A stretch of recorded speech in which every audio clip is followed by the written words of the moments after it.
Hey everybody, this is Mad Matt Carter. Thank you so much for watching the AIWF Network YouTube channel as well as the AIWF Ringside Wrestling channel.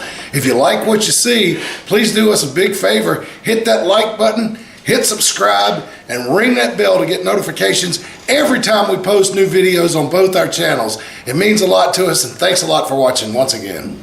We got some good stuff coming in the next couple of weeks across our YouTube channels. Tonight at 7 o'clock in the East, Spring Jam is going to debut on the AIWF Network.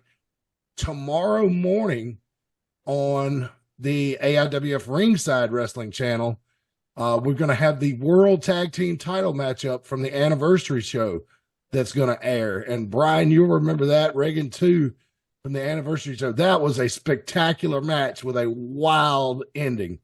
It was. It was a good one. Definitely check that one out. Yeah, especially, you know, if you like the whole, and it seems to be really popular. A lot of people love the fan cam with the natural sound. You know, I don't talk much on it unless something major happens. You know, Brian attacking the referee at Deal with the Steel was one that got me going. But it has to be something, you know, pretty crazy that happens before I'll inject any commentary, because I always wished, not so much anymore in WWE, but over the last 10 years, I wish that I had an option, you know, that I could hit a button on my remote control and turn off the commentary. Not that Michael Cole and whoever he was working with were doing anything wrong, but if you've ever been to live wrestling and you know what the natural sound is and how it feels and how everything flows, sometimes you miss that.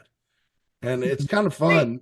Yeah, I think it depends on, like, I don't like shows that are fully quiet, but I do what you're saying, like just the way it sounds when you're there. It's quite the thing to be a part of. And also when people do get to see that match, I would like to see them comment on the ending and the I don't want to give too much away, but the referee's decision at the end to see whether or not they agreed with his call or not. Yeah. I personally did not agree with his call, but again, I'm one of those people. The ref has the final say, and what he says goes. Yeah. So, yeah, I would just like to see if anybody else, what their opinion is of his call in that matchup. And of course, I've been known over the years to go up to a couple of referees after the match, especially tag team matches, and be like, "Why did you make that 3 count? That guy wasn't legal." "Oh, yes, he was." "No, he wasn't. I could show you on the video. There was not a tag." You know, what in the world? Well, what's funny is that just happened at a WrestleMania also. Not WrestleMania, I'm sorry. Help me. The last pay-per-view. Backlash.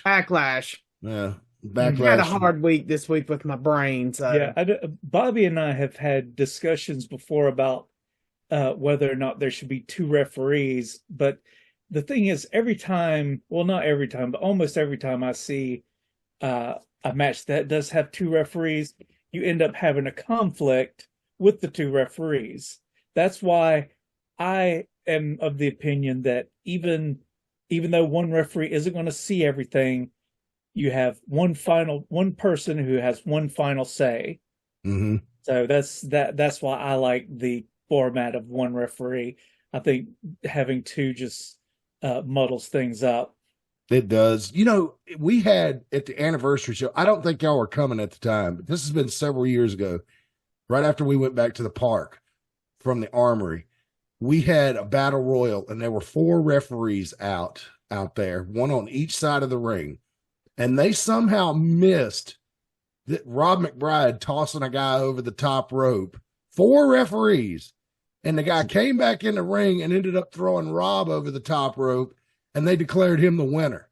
So, yeah, Brian, you're 100% right. More referees does not always fix the problem. I posted it on YouTube, and I was like, thoughts on what happened at the end of this match. And people were just putting comments. This was on an old YouTube channel I had that nobody watched. And a couple of people chimed in like, how did they come to that decision? I mean, nobody could figure out what happened. And I finally wrote in the comments, all 4 referees missed that guy going over the top rope. And people were writing back to me. This is just close friends, you know, like it was just a small YouTube channel. And they were saying, how did they miss that? How did they miss that? There was one on each side. I don't know. They missed it. So to me, Rob McBride is still owed a victory in a legacy battle royal from several years ago because he got hosed on that deal. That's for sure. I don't know how anybody misses Boogie doing anything. I know. I have no idea. Yeah. You can't miss. Rob McBride's not one of those kind of guys you can miss. No. I ran across a clip of him on social media, one of his appearances on the tow truck show from way back. Those people are Lizard Lick. Oh, thank you.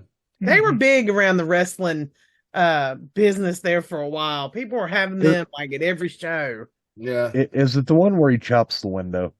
Yes, he throws a smoke bomb in there or something. Yeah, Rob McBride was on that show, and some foreign person, and God, man, I don't know any softer way to say it, but you know how like people in other countries will post stuff on Twitter with poor English and try to pass it off as something new, and that's what they were doing, and it reminded me how long ago because the footage was actually grainy.